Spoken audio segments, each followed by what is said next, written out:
இப்போ சமீபத்தில் இந்த பிப்ரவரி மாதம் நிசானுடைய கிராவிட் லான்ச் பண்ணியிருக்காங்க. எஸ் நம்ம எல்லாருக்குமே தெரியும். சேம் பார்த்தீங்கன்னா நம்ம ரெனோவுடைய ட்ரைபரும் இதுவும் ஒன்று தான். ஆமாம் ஆமாம் ஆமாம். இது ஒரு அஃபோர்டபுளான ஒரு 7 சீட்டர் காராக சொல்கிறாங்க.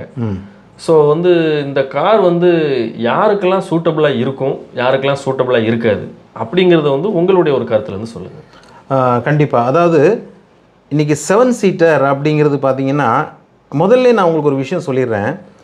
7 சீட்டர் அப்படின்னோன்னா நம்ம மக்கள் மனசில் ஒரு விஷயம் என்ன தோணுது அப்படின்னா, 7 பேர் கம்ஃபர்டபுளாக நம்ம போகக்கூடியது தான் ஒரு 7 சீட்டர் கார் அப்படின்னு நிறைய பேர் நினைக்கிறது உண்டு. ஆமாம். ஏன்னா பல சந்தர்ப்பங்களில் ஒரு கல்யாண வீட்டில் போகும்போது, ஏதாவது டூர் போகும்போது அவங்களுடைய ஃப்ரெண்டு வண்டியில் ஏதாவது போயிருப்பாங்க. உதாரணமாக ஒரு மாருதியோட எர்டிகாவில் போயிருப்பாங்க, கியாவோட கேரன்ஸில் போயிருப்பாங்க, இல்லை ஃபார்ச்சுனரில் போயிருக்கலாம், எக்ஸியோட 7XOவில் அவங்க ட்ராவல் பண்ணியிருக்கலாம். அப்படி போகும்போது அவங்க என்ன நினைப்பாங்கன்னா, ஏப்பா 7 பேர், இப்போ ஒரு குடும்பத்துக்கு 7 சீட்டர் அப்படிங்கும்போது 7 பேர் நல்லா பயணம் பண்ணலாம் அப்படிங்கிற எண்ணம் இன்றைக்கு பல பேர்கிட்ட இருக்குது. ஆனால் உண்மை என்ன அப்படின்னு பார்த்தீங்கன்னா, அது ஒரு கம்ப்ளீட் 7 சீட்டர்னு நான் சொல்ல மாட்டேன். ஓகே, அது நீங்கள் எந்த வண்டி வேணாலும் எடுத்துக்கோங்க. It's not a complete 7 seater. அது ஒரு கம்ப்ளீட் 5 சீட்டர் அப்படின்னு தான் நீங்கள் எடுத்துக்கணும். ரைட்டா? ஒரு 5 சீட்டர் நீங்கள் உங்களுக்கு எக்ஸ்ட்ரா ஒரு ஆப்ஷன் கொடுக்கப்பட்டிருக்கு. நீங்கள் தேவைப்பட்டால் கூட 2 பேர் போய்க்கிடலாம் அப்படிங்கிறது. அந்த 3rd ரோன்னு சொல்கிறோம்ல, 3வது ரோ இருக்குல்ல, அந்த 3வது ரோ பார்த்தீங்கன்னா எல்லா கார்கள்லையுமே ரொம்ப கம்ஃபர்டபுளாக இருக்காது. ஓகே. ஓரளவுக்கு ஒரு 15 வயசுக்கு கீழே உள்ள குழந்தைகளுக்கு பார்த்தீங்கன்னா கொஞ்சம் உட்கார்றதுக்கு ஈஸியாக இருக்கும். ஆனால் ரொம்ப டாலாக இருக்கிறவங்க, உயரமாக இருக்கிறவங்க, ஒரு வயசானவங்க, அவங்களுக்குலாம் பார்த்தீங்கன்னா பின்னாடி அந்த 3வது ரோ ரொம்ப லாங் ட்ராவலுக்கு ரொம்ப கன்வீனியண்ட்டாக இருக்காது. ரைட்டா? ஒரு ஷார்ட் டிஸ்டன்ஸுக்கு ஓகே. அப்போ நீங்கள் ஒரு விஷயத்த முழுசாக புரிஞ்சுக்கோங்க. 7 சீட்டர் கார் அப்படிங்கிறது எப்போவுமே கம்ப்ளீட் 7 சீட்டர் கிடையாது. ஒரு கம்ப்ளீட் 5 சீட்டர் தேவைப்பட்டால் நீங்கள் ஒரு 7 பேர் போய்க்கிடலாம் அப்படிங்கிறது தான். இந்த இடத்துலேருந்து நான் ஒரு விஷயம் சொல்லிடுறேன். நீங்கள் 7 பேர் ஒரு லாங் டிரைவ் போகிறீங்க அப்படின்னா, அந்த 7 பேருக்கான லக்கேஜை நீங்கள் வைக்க ஆரம்பிக்கும் போது தான் அந்த வண்டியுடைய இடைஞ்சல் உங்களுக்கு புரிய வரும். Okay okay. ரைட்டா? அது நீங்கள் 30 லட்ச ரூபாய்க்கு ஒரு XUV 7XO வாங்கினாலும் சரி, இல்லை நம்ம இந்த நிசானோட கிராவைட் வாங்கினாலும் சரி, ரெனோவோட ட்ரைபர் வாங்கினாலும் சரி, நிலைமை இதுதான். நம்ம சரி இப்போ ரொம்ப அஃபோர்டபுள் ப்ரைஸில் கிடைக்கக்கூடிய நிசான் கிராவைட்டோ அல்லது ரெனோ ட்ரைபரோ வாங்கிட்டோம். சரி, அது ஒரு சின்ன வண்டியாக இருக்குது, அதனால் அந்த லக்கேஜ் நம்ம கொஞ்சம் வைக்க முடியாதுன்னு நினைக்காதீங்க. பெரிய கார்கள்லையுமே இந்த பிரச்சனை உண்டு. அது வச்சிருக்கிறவங்களுக்கு தெரியும். எனக்கு தெரிஞ்சு ஒரு நல்ல அந்த 3rd ரோ கொஞ்சம் ஒரு கம்ஃபர்டபுளாக இருக்குது அப்படின்னா, டொயோட்டா இன்னோவோட ஹைக்ராஸ் நல்லா இருக்கிறத நான் பார்த்துருக்கேன். ஓகே. 3rd row. அதே மாதிரி கியாவோட கேரன்ஸும் நல்லா இருக்குது, கிளாவிஸும் நல்லா இருக்குது. அன்ஃபார்ச்சுனேட்லி நான் XUV 700 நான் ஏறி பார்க்கும்போது நான் ரொம்ப நல்லா இருக்கும்னு எதிர்பார்த்தேன். ஆனால் பின்னாடி இருக்கிற ரோ பார்த்தீங்க அப்படின்னா கொஞ்சம் கன்வீனியண்டாக இல்லை. ஆனால் கார் பார்க்க அவ்வளோ பெருசாக இருக்கு. ஆனால் 3rd ரோ அவ்வளோ கம்ஃபர்டபுளாக இல்லை. இப்போ லக்கேஜ் என்ன பண்ணுவாங்க, நிறைய வந்துச்சு அப்படின்னா கேரியரில் தூக்கி மேலே மாட்ட வேண்டி இருக்கு. அது எந்த காராக இருந்தாலும் சரி. அதுவே நீங்கள் 5 சீட்டராக போகும்போது, 5 பேர் போகும்போது பின்னாடி இருக்கிற சீட்டை நீங்கள் ஃபோல்ட் பண்ணிட்டீங்க அப்படின்னா நல்ல லக்கேஜ் வச்சு நல்ல லாங் டிரைவ் போகிறதுக்கு நல்லா இருக்கும். அப்போது எந்த ஒரு 7 சீட்டர் காரையும் நீங்கள் ஒரு ஃபுல்லான 7 சீட்டர்னு எடுத்துக்காம 5 சீட்டராக வச்சுட்டு தேவைப்படுற இடங்களில் நீங்கள் 7 சீட்டராக யூஸ் பண்ணிக்கலாம் அப்படிங்கிறத முதல்ல புரிஞ்சுக்கிட்டு தான் நீங்கள் ஒரு 7 சீட்டர் காரை வாங்க வேண்டும். ரைட்? இப்போ நான் நிசான் கிராவைட்டுக்கு வரேன். சரி. Nissan Gravite and Reno Triber, சரியா, ரெண்டுமே ஒரே வண்டி தான். மாற்றங்கள் என்ன அப்படின்னா, அந்த ஃப்ரண்ட்ல கிரில்ல மாற்றுறது, பின்னாடி உள்ள டிசைனை மாற்றுறது, அவ்வளோதான். ஆனால் எனக்கு இந்த ரெனோவோட ட்ரைபர், நிசானோட கிராவைட் எது பார்க்க நல்லா இருக்குது அப்படின்னு பார்த்தீங்கன்னா, நிசானோட கிராவைட் பார்க்குறதுக்கு அழகாக இருக்குது. ஃப்ரண்ட் லுக் அந்த நிசான் மேக்னைட்டோட அந்த கிரில்லை யூஸ் பண்ணியிருக்காங்கன்னு நினைக்கிறேன். கொஞ்சம் பார்க்க நல்லா இருக்கு, அழகாக இருக்குது. ஃப்ரண்ட் அண்ட் பேக் எனக்கு கிராவைட் ரொம்ப பிடிச்சிருக்கு ட்ரைபரை விட. இப்போ நான் நிசான் கிராவைட்டை பற்றி பேசிட்டாலே அது ரெனோ ட்ரைபரையும் பேசுறதாக அர்த்தம். அப்போ ஒன்றை பேசினா ரெண்டுக்கும் ஓகே தான். நீங்கள் எதில் வேணாலும் போய் வாங்கிக்கலாம்.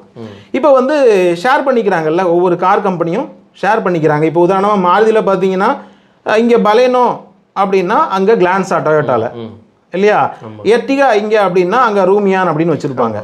சரியா, கார்களை அங்கே இங்கேயுமே ஷேர் பண்ணிக்கிறாங்க இவங்க. அதே மாதிரி நிசானும் சரி ரெனோவும் சரி அவங்க கார்களை வந்து பார்ட்னர்ஷிப்பில் ஷேர் பண்ணிக்கிறாங்க. ரைட்டா? இதில் தப்பு கிடையாது. ஏன்னா ஃப்யூச்சரில் ஏதாவது ஒரு கம்பெனி வந்து ப்ராப்ளம் ஆனால் கூட இன்னொரு கம்பெனியில் அதுக்கான ஸ்பேரும் சர்வீஸும் கிடைச்சிருது. அதனால் அது ஒரு நல்லது. இப்போ ஒருவேளை நிசான் வந்து ஸ்ட்ரகிள் ஆகுது அப்படின்னா அதோட ஸ்பேர்ஸ் ரெனோவில் கிடைக்கும். ஒருவேளை ரெனோ வந்து ஏதோ ஒரு டீலர்ஷிப் வந்து அந்த ஏரியாவில் சரியில்லை அப்படின்னா நிசானில் போய் அதை ஸ்பேரை வாங்கிக்கிட முடியும். ஏதோ ஒன்று நம்ம பண்ணிக்கிட முடியும் அப்படிங்கிறது. இதுக்கு முன்னாடி நிசானில் பார்த்தீங்கன்னா சன்னி அப்படின்னு ஒரு கார் இருந்துச்சு இல்லையா? அதே வந்து ரெனோவில் ஸ்கேலா அப்படிங்கிற பேரில் இருந்துச்சு. அதே மாதிரி நிசானில் டெரானோ அப்படிங்கிறது ரெனோவில் டஸ்டர், நிசானில் மைக்ரா அப்படிங்கிறது ரெனோவில் வந்து பல்ஸ் இப்படிங்கிற பேரில் வந்து அவங்க வந்து பார்ட்னர்ஷிப்பில் ஷேர் பண்ணிக்கிட்டாங்க. இப்போ அந்த கார்கள்லாம் கிடையாது. இப்போ பார்த்தீங்கன்னா நிசானில் மேக்னைட் ஒன்று இருக்குது, இப்போ நிசானில் கிராவைட் வந்திருக்கு. ஓகே, இப்போ நிசான் கிராவைட்டை பற்றி நான் சொல்கிறேன். ஏற்கனவே வந்து நான் ரெனோவோட ட்ரைபர் வந்து நல்லா ஓட்டியிருக்கேன், நிறைய ஓட்டியிருக்கேன் அப்படிங்கிறனால அந்த அனுபவத்தை எளிமையாக சொல்லிட முடியும். ஏன்னா அது வேறு கிடையாது. இப்போ சினிமாவில் பார்த்தீங்கன்னா பழைய படங்களில் கதாநாயகன் வந்து ஒருத்தர் இருப்பார், வில்லனுக்கு வந்து ஒரே ஒரு மச்சம் மறுமட்டு வச்சு விட்ருவாங்க. ஓகேவா? அவ்வளோதான், இது வேறு ஒன்றும் இல்லை. இந்த வண்டியை பொறுத்தவரை நீங்கள் ரொம்ப தெளிவாக ஒரு விஷயம் புரிஞ்சுக்கோங்க. இந்த வண்டியை வாங்கும் பொழுது இது 7 சீட்டர், நல்ல பவர் இருக்கும், 7 பேர் உட்காந்து அப்படியே ஜாலியாக ஒரு ஹைவேலாம் ஸ்பீடு அப்படிலாம் போகலாம் நினச்சி கற்பனையில் அந்த வண்டியை வாங்கிடாதீங்க. ஓகே, ரைட்டா? இந்த வண்டி பொறுத்தவரை பார்த்தீங்க அப்படின்னா ஒரு சிட்டி டிரைவுக்கு நல்லா இருக்கும், ஒரு 7 பேர் பயணம் பண்ண முடியும். ஆனால் ஒரு அண்டர் பவரில் இருக்கக்கூடிய ஒரு என்ஜின் இதில் இருக்குது. ஏன்னா ஒரு 999cc 1 லிட்டர் என்ஜின் தான் இருக்குது. 72 PS பவரோட வெறும் 96 Nm டார்க் மட்டும்தான் இருக்கும். வண்டியில் வந்து ஃபுல் லோட் ஆகிடுச்சு, 7 பேர் வச்சு ஓட்டும்போது பார்த்தீங்க அப்படின்னா, இப்போ எனக்கெல்லாம் சொல்கிறேன், நம்மளாம் ஒரு 4 சிலிண்டர் என்ஜின் அதிகமாக ஓட்டினாலும் ரொம்ப வந்து டென்ஷன் ஆகும். பிக்கப் வந்து பார்த்தீங்கன்னா ரொம்பவே லோவாக இருக்கும், ரொம்ப நார்மலாக இருக்கும். நீங்கள் ஹைவேலே போகும் பொழுதே திடீர்னு ஒரு இடத்துல ஓவர்டேக் பண்ண வேண்டி இருக்குது. ஒரு ட்ரக் வந்து ஃப்ரண்டில் ஸ்லோவாக போய்கிட்டே இருக்காங்க, ஆப்போசிட்டில் வண்டி வந்துகிட்டே இருக்குது. நீங்கள் உங்களுக்கு டைமிங் வந்து ரொம்ப குறையா இருக்குது, ஒரு 4 செகண்டுக்குள்ளே டக்குன்னு ஓவர்டேக் பண்ணி போயாகணும் அப்படின்னா இந்த வண்டியை வச்சுட்டு நீங்கள் ஓவர்டேக் பண்ணுறது ரொம்ப கஷ்டம், ஃபுல் லோடு இருக்கும்போது. ஓகே, கியரை டவுன் பண்ணி இப்போ 5th போயிட்டுருக்கீங்க, சடனாக ஒரு 3rd போட்டு இழுத்தா கூட என்ஜின் வந்து அலறும், வைப்ரேஷனோட தான் ஏறி போகும். இருந்தாலும் அந்த பிக்கப் வந்து நம்ம எக்ஸ்பெக்ட் பண்ணுற அளவுக்கு இருக்காது. Okay okay. அப்போது இத்தனை 7 பேர் உட்காந்து போகிற ஒரு வண்டி, ஒரு 1000 கிலோ எடை, 998 கிலோ நம்ம வருது, ஒரு 1000 கிலோ எடை ப்ளஸ் 7 பேரை வச்சுட்டு இழுக்கிறதுக்குள்ள ஒரு பவர்ஃபுல் என்ஜின் இதில் கிடையாது. இது ஒரு ரொம்ப சாதாரணமான ஒரு பேசிக்கான ஒரு என்ஜின் அப்படிங்கிறத புரிஞ்சிக்கிட்டு தான் வாங்கணும். ரைட்டா? அப்போ அதை தெரிஞ்சுக்கிட்டு வாங்கினா ஏமாற்றம் கிடையாது. இப்போ ஹைவேல ஓகே, ஒரு ஃப்ளாட் ஹைவேல பர்டிகுலராக நீங்கள் ஹில்ஸ்லாம் போயிட்டீங்க அப்படின்னா வெறுக்கும் சில நேரத்தில், என்னடா வண்டி இப்படி இருக்குது அப்படின்னு நம்ம கற்பனை பண்ணி வாங்கினோமே. அதுதான் சொல்கிறேன், நீங்கள் தெரிஞ்சுக்கிட்டு வாங்கினீங்கன்னா ஒன்றும் இல்லை. நீங்கள் வந்து ஒரு எர்டிகா ஓட்டி பார்த்துட்டு வண்டி 7 சீட்டு சூப்பராக இருக்குது, ஆனால் எர்டிகா பார்த்தீங்கன்னா 13 லட்ச ரூபா வருது, 14 லட்ச ரூபா வருது, இது பார்த்தீங்கன்னா ஒரு 7 லட்ச ரூபாலேருந்து ஒரு 11 லட்ச ரூபாய்க்குள்ள இருக்குது. அப்போ நம்ம ஒரு 8 லட்ச ரூபாயில் ஒரு ட்ரைபரோ ஒரு கிராவேட்டோ வாங்கிடுவோம், வாங்கிட்டு ஓட்டலாம் அப்படின்னு நினைக்கும் போது அங்கே தான் ஏமாற்றம் வருது. ஏன்னா எர்டிகா ஓட்டி பார்த்ததுக்கும் எர்டிகாவுக்கும் இதுக்கும் சம்மந்தமே கிடையாது. எர்டிகாவில் வர்றது ஒரு 1.5 லிட்டர் என்ஜின், அது 4 சிலிண்டர் என்ஜின். இது பார்த்தீங்கன்னா 3 சிலிண்டர் என்ஜின், வெறும் 999cc தான், பவரும் குறைவு, டார்க்கும் குறைவு. அதனால நீங்கள் ஹில்ஸ் ஏறும்போதெல்லாம் பார்த்தீங்கன்னா ஓவர்டேக் பண்ணுறதுல ரொம்ப சிரமம் இருக்குங்க. இப்போ நீங்கள் கொடைக்கானல் போகிறீங்க, உங்கள் வண்டிக்கு முன்னாடி ஒரு பஸ் போயிட்டுருக்கு, ஒரு கவர்மெண்ட் பஸ் போயிட்டுருக்கு, அவங்க அப்படியே மெதுவாக போயிட்டு இருக்காங்க. சடனாக நீங்கள் ஓவர்டேக் பண்ணணும், ஆப்போசிட்டில் வண்டி வந்துக்கிட்டே இருக்கும், டேர்னிங்ஸ் இருக்கும், சடனாக ஓவர்டேக் பண்ண முடியாது, ரொம்ப கஷ்டம். அவங்க வண்டிக்கு பின்னாடியே போகணும். அப்போ உள்ளவெல்லாம் கேட்பாங்க, என்னப்பா வண்டி ஓட்ட தெரியாதா அப்படின்னு கேட்பாங்க. இது வந்து ரொம்ப யதார்த்தமாக வெளிப்படையாக சொல்லணும்னா இதை சொல்லணும். அதுக்காக வண்டி மோசமானு கேட்டால் அப்படி கிடையாது, நல்ல வண்டி தான். ஆனால் நீங்கள் ஒரு 5 சீட்டரோட போகும்போது கொஞ்சம் நல்லா இருக்கும், ஓரளவுக்கு பிக்கப் இருக்கும். 7 பேரை வச்சுட்டு ஃபுல்லாக லக்கேஜை ஏற்றிட்டு மேலே கேரியரை மாட்டிட்டு லக்கேஜை வச்சு போனீங்க அப்படின்னா ரொம்பவே ஸ்ட்ரகிள் ஆகும். ரைட்டா? பேசிக்காக ஒரு 100 கிலோமீட்டருக்கு உள்ள, இப்போ இந்த வண்டி எப்படி யூஸ் ஆகுனா, ஒரு 100 கிலோமீட்டருக்குள்ள ஒரு கல்யாண வீட்டில் ஒரு ஃபங்க்ஷன் போகிறீங்க, எடுக்கிறீங்க, ஒரு 7 பேர் வச்சு போகிறீங்க, நிறைய லக்கேஜஸ் இல்லை அப்படின்னா நீங்கள் அதில் போயிட்டு வந்துக்கிடலாம். ரைட்டா? அதே சமயத்தில் லாங் ட்ரிப்புக்கு பார்த்தீங்கன்னா 3rd ரோ இருக்குல்ல, 3வது ரோவில் ரொம்ப ஃப்ரீயெல்லாம் உட்காந்து காலை நீட்டி சொகுசெல்லாம் போக முடியாது. 2வது பார்த்தீங்கன்னா 3 ரோவில் ஃபுல்லாக ஆள் உட்காந்துக்கிட்டாங்க அப்படின்னா லக்கேஜை கொண்டு எங்கே வைப்பீங்க? கஷ்டம் தான். ரொம்ப பெரிய வண்டிலாம் கிடையாது, அது சின்ன வண்டி தான். அதோட டெயில் கேட் பார்த்தீங்க அப்படின்னா பின்னாடி சீட்டுக்கு ரொம்ப பக்கத்தில் இருக்கும். பின்னாடி பார்த்தீங்கன்னா சின்ன சின்ன பேக்ஸ் தான் வைக்க முடியும், குட்டி குட்டி பேக்காக தான் வைக்க முடியுமே தவிர, சின்ன பேக்ஸ் தான் வைக்க முடியுமே தவிர பெருசாக ஒன்றுமே வைக்க முடியாது. அப்படி கொண்டு போனீங்கன்னா எல்லாரும் மடியில் தான் வச்சுக்கிடணும்.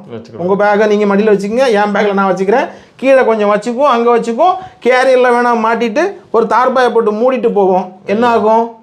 மைலேஜ் குறையும். ப்ராக்டிக்கலாக ரொம்ப சங்கடம். ப்ராக்டிக்கலாக மைலேஜ் குறையும். அப்போது இது எல்லாம் நான் குறையா சொல்லலை, இதை தெரிஞ்சுக்கிட்டு தான் நீங்கள் வாங்கணும். அப்போது ஒரு மாருதி எர்டிகாவையோ கியாவோட கேரன்ஸையோ கியாவோட கிளாவிஸையோ XUV 700 எல்லாம் ஓட்டி பார்த்துட்டு அனுபவத்தில் போயிட்டு அதுவும் 7 சீட்டர் தானே இதுவும் 7 சீட்டர் தானேன்னு போய் வாங்கக்கூடாது. ரைட்டா? ஆனால் இது ஒரு பெஸ்ட் வண்டி. எப்படி தெரியுமா? ஒரு கம்ப்ளீட் 5 சீட்டர். செகண்ட் ரோ பார்த்தீங்க அப்படின்னா மூவ் பண்ணிக்கலாம், ஃப்ரண்ட் பேக், அது சூப்பராக இருக்கும். லெக் ரூம் ஸ்பேஸ் நல்லா இருக்கும், நீ ரூம் ஸ்பேஸ் நல்லா இருக்கும். பின்னாடி வந்து சீட்டை நீங்கள் எடுத்துட்டீங்க அப்படின்னா 625 லிட்டர்ஸ் ஆஃப் பூட் ஸ்பேஸ் கிடைக்கும். ட்ரைபர்லையும் கிராவைட்லையும் நல்ல ஸ்பேஸ் கிடைக்கும். ஆனால் இதில் ஒரு அட்வான்டேஜ் இருக்குது, நீங்கள் அதை 6 சீட்டராகவும் யூஸ் பண்ணலாம். ஒரு சீட்டை மட்டும் வெளியே தூக்கிடலாம், பின்னாடி இருக்க 2 சீட்டுமே தனியாக கழட்டி வச்சிடலாம் வெளியே. ரைட்டா? இல்லை உங்களுக்கு 7 சீட்டரில் ஒரு 6 சீட்டர் வேணால் ஒரு சீட்டை மட்டும் கழட்டிக்கலாம். கழட்டிட்டா, அதாவது நீங்கள் 6 சீட்டராக போனால் 320 லிட்டர்ஸ் ஆஃப் பூட் ஸ்பேஸ் கிடைக்குது. அப்பவும் கிடைக்குது. 7 சீட்டர் போட்டால் தான் கஷ்டம். அப்போது நீங்கள் எப்படி யூஸ் பண்ணிக்கலாம் அப்படின்னா 5 சீட்டராகவும் யூஸ் பண்ணிக்கலாம், 6 சீட்டராகவும் யூஸ் பண்ணிக்கலாம், 7 சீட்டராகவும் யூஸ் பண்ணிக்கலாம். 5 சீட்டராக வச்சுட்டு நிறைய இடம் ஸ்பேஸும் எடுத்துக்கலாம். இப்படி எல்லா வசதியும் இருக்குது. வண்டி வந்து இந்த ப்ரைஸுக்கு அது ஒர்த்தான வண்டி தான். சஸ்பென்ஷன் பார்த்தீங்க அப்படின்னா நல்லா தான் இருக்கும். நிசானோட மேக்னெட்லாம் நான் வந்து இடையில டெஸ்ட் ட்ரைவ் பார்க்கும்போது பார்த்தீங்கன்னா ரொம்ப ஸ்டிஃபாக இருக்கும், சஸ்பென்ஷன் ரஃப்பாக இருக்கும். இது அப்படிலாம் கிடையாது, சஸ்பென்ஷன் நல்லா இருக்கும், ரைடிங் குவாலிட்டிலாம் நல்லா தான் இருக்கும். இதோட வீல் பேஸ் பார்த்தீங்க அப்படின்னா 2636 2636 mm வீல் பேஸ், நல்ல லாங் வீல் பேஸ். இது இந்த கார் வந்து சப் 4 மீட்டருக்கு உள்ளே தான் வரும், இருந்தாலும் நல்ல வீல் பேஸ் நல்லா இருக்கிறதுனால வண்டியோட ஸ்டெபிலிட்டி நல்லா இருக்கும். ரொம்ப ஸ்பீடாக போய் நீங்கள் கட் பண்ணீங்க அப்படின்னா வண்டி ரொம்பலாம் பாடி ரோல் இதெல்லாம் ஆகாது. அந்த வகையிலலாம் பார்த்தீங்கன்னா வண்டி நல்ல வண்டி தான். சஸ்பென்ஷன் பொறுத்தளவில் ரொம்ப ஸ்டிஃபாலாம் இருக்காது, கம்ஃபர்டபுளாக தான் இருக்கும். இதில் எந்த பிரச்சனையும் கிடையாது. அதே மாதிரி இதோட கிரவுண்ட் கிளியரன்ஸ் பார்த்தீங்க அப்படின்னா 182 mm, நல்ல ஒரு டீசெண்டான ஒரு கிரவுண்ட் கிளியரன்ஸ் தான். ஸோ ஃபுல்லாக உட்காந்தாலும் பெரிய அளவில் தட்டுறது இல்லை, ஓரளவுக்கு நல்லா தான் இருக்குது, அது பிரச்சனை இல்லை. நீங்கள் இன்னொரு விஷயத்த ரொம்ப கவனமாக வந்து யோசிக்கணும். என்ன அப்படின்னா, ஒருவேளை நீங்கள் AMT வாங்க போகிறீங்க அப்படின்னா, ஆட்டோமேட்டிக் வாங்க போகிறீங்க அப்படின்னா மேனுவல் கியரை விட ஆட்டோமேட்டிக் ரொம்பவே டென்ஷன் ஆகும். நம்மள பேசிக் பிக்கப் பார்த்தீங்க அப்படின்னா ரொம்பவே ஸ்ட்ரகிள் ஆகும். AMTல ஒரு லாகிங் தெரியும், லைட்டாக கியர் லாகிங், கியர் மாறுறது வந்து கொஞ்சம் தெரியும். ரைட்டா? ஏன்னா இதில் வந்து நான் முதல்ல சொன்னது தான், என்ஜின் வந்து ஒரு 999cc என்ஜின், ஒரு நேச்சுரலி ஆஸ்பிரேட்டட் என்ஜின், இது ஒரு டர்போ என்ஜின் கிடையாது. அப்படிங்கும்போது ஒரு பேசிக்கான ஒரு பிக்கப் தான் இருக்கும். அது AMTல ரொம்பவே நல்லா தெரியும். AMTல பார்த்தீங்கன்னா அப்படியே நீங்கள் அது ஹில்ஸ்லாம் ஏறினீங்க அப்படின்னா நீங்கள் ஆக்சிலேட்டர் ஃபுல்லாக கொடுப்பீங்க, அது அப்படியே ஏறும். புரியுது, சரியா? அப்போது இது யாருக்கு சரியாக இருக்கும் அப்படின்னு கேட்டிங்கல்ல, ஒரு என்ட்ரி லெவலில் வந்து ஒரு கார் வாங்குறாங்கன்னு வைங்களேன். இப்போ நம்ம வந்து நிறைய கார்களை ஓட்டுறோம், ஒரு 4 சிலிண்டர் என்ஜின் நிறைய ஓட்டுறோம், டீசல் வண்டிகளை ஓட்டுறோம். அப்படிங்கும்போது நம்ம ஒரு பெர்ஃபார்மன்ஸ் ஓரியன்டாக நம்ம எதிர்பார்க்கக்கூடிய ஆள். அப்போ நமக்கெல்லாம் அது செட்டே ஆகாது. ஆனால் ஒரு என்ட்ரி லெவலாக இருப்பாங்கல்ல, ஒரு ஃபேமிலிக்கு வந்து அவங்க சரி என்னோடய ஃபேமிலியில் அப்பா அம்மாலாம் இருக்காங்க, பசங்க இருக்காங்க, எல்லாரும் ஒரு 7 பேர் இருக்காங்க, எனக்கு இந்த பிக்கப் பற்றிலாம் பெரிய பிரச்சனை இல்லைங்க, எனக்கு ட்ராவல் பண்ணுறதுக்கு ஒரு வண்டி, நல்ல வண்டி வேணும், ஒரு அஃபோர்டபுள் ப்ரைஸில் எனக்கு வேணும் அப்படின்னு நினைக்கிறவங்களுக்கு இது ஒரு பெஸ்ட் கார். அது ட்ரைபராக இருக்கட்டும் இல்லை கிராவைட்டாக இருக்கட்டும், ஒரு நல்ல வண்டி தான், அதில் எந்த மாற்று கருத்தும் கிடையாது. ஏன்னா இந்த ப்ரைஸில் ஒரு 7 சீட்டர் அப்படிங்கிறது காரில் வேறு எதுலையும் கிடையாது. இப்போ நீங்கள் வந்து மாருதியோட ஈக்கோவை சொல்லலாம், ஆனால் ஈக்கோ வந்து ஒரு கார் மாதிரி இருக்காது, அது ஒரு வேன் மாதிரி இருக்கும். அதே மாதிரி சீட்லாம் பார்த்தீங்கன்னா ஒரு பெஞ்சு சீட்டு மாதிரி இருக்கும், ரொம்ப வேன் டைப்பில் இருக்கிறனால வந்து ஒரு மாதிரி பாடி ரோல் ஆகலாம் வாய்ப்பு உண்டு அந்த வண்டியில். கார் ஃபீல் கொடுக்காது ஈக்கோ எல்லாம். பட் அப்படி ஒரு கம்பேர் பண்ணும்போது ஒரு கார் ஃபீல் கொடுக்குறதும் ஒரு நல்ல லுக் இருக்கிறதெல்லாம் பார்த்தீங்கன்னா நமக்கு தெரிஞ்சு இப்போ நிசானோட கிராவைட் ஒரு நல்ல வண்டி தான். ஆனால் நான் சொன்ன இந்த விஷயத்தை நீங்கள் கவனித்து தான் வாங்கணும். வண்டியை டெஸ்ட் ட்ரைவ் எடுத்து பாருங்கள், எடுக்கும்போது அவங்களுக்கு தெரியும் நான் சொன்னது எவ்வளோ உண்மை அப்படின்ட்டு. மேனுவலாவது நம்ம கியரை டவுன் பண்ணி எடுத்து ஓட்டிடுவோம். AMT ஓட்டும் போது AMT வாங்குறவங்க ரொம்ப ரொம்ப கவனமாக இருங்க. AMT காரை வந்து நீங்கள் கண்டிப்பாக ஓட்டி பாருங்கள். பேசிக்காக வந்து அப்படி ஓட்டும்போது அப்படி அதாவது நார்மலாக சிங்கிளாக, இப்போ நம்ம சிங்கிளாக உட்காந்து 2 பேர் தான் உட்காந்து ஓட்டுறோம் அப்படின்னாலே கொஞ்சம் மெதுவாக தான் ஏறும் வண்டி. இனிஷியல் பிக்கப்பே ரொம்ப கம்மியாக தான் இருக்கும். அப்போ 7 பேர் உட்காந்து லக்கேஜ் வச்சா என்ன ஆகும்? ரொம்ப சிரமம். ஃப்ளாட் ரோட்ஸ் பிரச்சனை கிடையாது.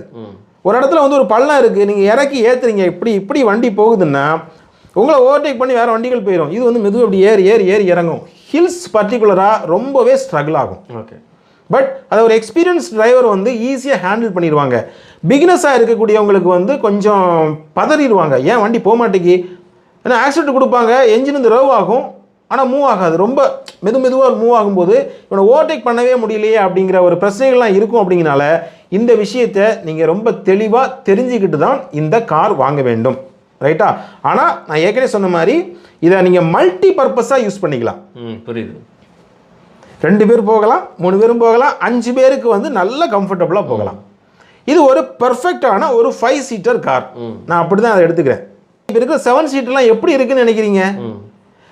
ஒரு 5 சீட்டர் காரை கொஞ்சம் அப்படி இழுத்து விட்டு பின்னாடி 2 சீட்டை மாட்டி வச்சுருக்காங்க. அவ்வளோதான். கரெக்டு தானே? நீங்கள் எவ்வளோ பெரிய வண்டி வேணால் வாங்குங்க, ஃபார்ச்சுனரே எடுங்க. சரியா? ஃபார்ச்சுனரே எடுங்க. நீங்கள் வந்து வண்டியை கொஞ்சம் பெருசாக்கி பின்னாடி 2 சீட்டை போட்டு விட்டுருக்காங்க. அப்போ லக்கேஜை கொண்டு எங்கே வைக்கிறது? கரெக்டு தான். எனக்கு தெரிஞ்சு இந்தியாவில் ஒரு 5 சீட்டர் கார்னு இருக்கு பாருங்க, எஸ்யூவி. அதான் ஒரு பெர்ஃபெக்ட் கார். உங்களுடைய எல்லா லக்கேஜஸையும் கரெக்டாக வச்சு போகிறதுக்கான ஒரு தனி லக்கேஜ் ஸ்பேஸ் வச்சு போகிற கார். இவங்க நினைக்கிறாங்கன்னா 7 சீட்டர் கேட்குறாங்கல்ல மக்கள், அவங்களுக்கு இந்த இடத்துல 2 சீட்டை வச்சு கொடுத்துருவோம். வச்சு கொடுத்துட்டு வேணா லக்கேஜ் அதில் வச்சு கிடட்டும், கொஞ்சம் இழுத்து விட்டுருக்காங்க. இப்போ ஹேரியர் இருக்கு, சஃபாரி இருக்கு, கொஞ்சம் நீளமாக இருக்கும் சஃபாரி, பின்னாடி எக்ஸ்ட்ராவாக இருக்கும், அவ்வளோதான். ஆனால் ஹேரியரில் வந்து பார்த்தீங்க அப்படின்னா அது ஒரு பெர்ஃபெக்ட் 7 சீட்டராக நமக்கு தெரியும். சாரி, ஒரு பெர்ஃபெக்ட் 5 சீட்டராக தெரியும் ஹேரியர். சஃபாரி வந்து 7 சீட்டராக தெரியுது. இவ்வளோதான். இன்னைக்கு பெரும்பாலும் நமக்கு வண்டிகள் எல்லாமே இந்தியாவில் பொறுத்தளவில் ஒரு கார் அப்படின்னா அது 5 சீட்டராக தான் நம்ம எடுத்துக்கிடணுங்கிறது என்னுடைய கருத்து. ஆனால் இந்த மாதிரி எக்ஸஸான விஷயங்களை பண்ணிக்கிடலாம். ட்ரைபரும் சரி, கிராவைட்டும் சரி, ஒரு மிடில் கிளாஸ் பீப்புள்ஸுக்கு இருக்கக்கூடிய ஒரு 7 சீட்டில் இருக்கக்கூடியவங்களுக்கு ஒரு வரம் அப்படின்னு தான் நான் சொல்லுவேன். ஓகே. இப்போ நீங்கள் சொன்னதை வச்சு நான் எல்லாம் புரிஞ்சுக்கிட்டேன். இப்போ இதோட சர்வீஸ் சென்டர்ஸ்லாம் எப்படி இருக்கும்? ஏன்னா நான் கேள்விப்பட்ட வரைக்கும் இந்த நிசானுக்கு வந்து நிசான் பிராண்டுக்கு நிறைய இடங்களில் வந்து சர்வீஸ் சென்டர் கிடையாது அப்படிங்கிற மாதிரி சொல்கிறாங்க. இதை பற்றி நீங்கள் என்ன நினைக்கிறீங்க? ஆமாம், இப்போ உதாரணமாக நீங்கள் நம்ம தூத்துக்குடி எடுத்துக்கோங்க. ஓகே. தூத்துக்குடியில் சர்வீஸ் சென்டர் கிடையாது இல்லை? ஆமாம், கிடையாது. இப்போ நீங்கள் ஒரு நிசான் கார் வாங்கினா எங்கே போகணும்? திருநெல்வேலி போகணும். கண்டிப்பாக. கிட்டத்தட்ட 60-65 கிலோமீட்டர். அதுவும் எங்கே இருக்குது? சிட்டிக்குள்ளே கிடையாது, அவுட்டரில் கொண்டு வச்சுருக்காங்க. சரிதானா? அப்போ அவ்வளோ தூரம் போகணும். சர்வீஸ் சென்டர்ஸ் வந்து பரவலாக கிடையாது. அது ஒரு நெகட்டிவ் தான் இவங்களுக்கு. நீங்கள் வண்டி என்னதான் நல்லா இருந்தாலும் சரி, ஓரளவுக்கு பக்கத்தில் இருக்கணும். ஒரு இடத்துக்கு இப்போ நான் கொண்டு சர்வீஸுக்கு விடுறேன் அப்படின்னா எனக்கு ஒரு நாள் வேஸ்ட் ஆகும், இல்லை ஒரு அரை நாளாவது எனக்கு வேஸ்ட் ஆகும். நான் காலையில் நாங்கள் இங்கேருந்து ஒரு 1.5 மணி நேரம் ட்ராவல் பண்ணணும், திரும்ப அங்கேருந்து வந்து நான் பஸ்ஸை பிடிச்சி திரும்பி இங்கே வரணும், ஒரு ஆஃப் டே எனக்கு வேஸ்ட்டாக போயிடுது. பட் என்னோடய ஊர்லேயே ஒரு சர்வீஸ் சென்டர் இருந்தால் எனக்கு ரொம்ப ஈஸி இல்லை? கண்டிப்பாக. அப்போ அந்த மாதிரி பல இடங்களில் சர்வீஸ் சென்டர் வந்து குறைவாக இருப்பது நிசானுக்கு ஒரு பின்னடைவு தான். ரெண்டாவது பார்த்தீங்கன்னா இவங்கள்ட்ட பரவலாக நிறைய கார்கள் கிடையாது. இப்போ அடுத்தடுத்து கொடுக்குறாங்கன்னாலுமே ரொம்ப காலமாக இந்த நிசான் மேக்னைட்டுங்கிற ஒரே ஒரு காரை வச்சு ஓட்டிட்டாங்க. ரைட்டா? இப்போவுமே அவங்க புதுசாக எதுவும் பண்ணிடலை, ரெனோவோட டிரைவரை தான் கொண்டு வச்சுருக்காங்க. சரிதானா? ஒரு புது மாடலாக இல்லை ஃப்ரெஷ்ஷாக இல்லை இவங்களுடைய ஒரு தனி பிராண்டாக வந்து இங்கே இறக்கலை. இப்போ நீங்கள் மாருதி மற்ற கம்பெனிலாம் எடுத்துட்டிங்கன்னா எல்லா இதுலேயுமே கார் இருக்குது இல்லையா? ஹேட்ச்பேக்னா ஹேட்ச்பேக், ப்ரீமியம் ஹேட்ச்பேக், சின்ன காரு, காம்பேக்ட் எஸ்யூவி, செடான், உங்களுக்கு என்ன வேணாலுமே அதில் இருக்குது.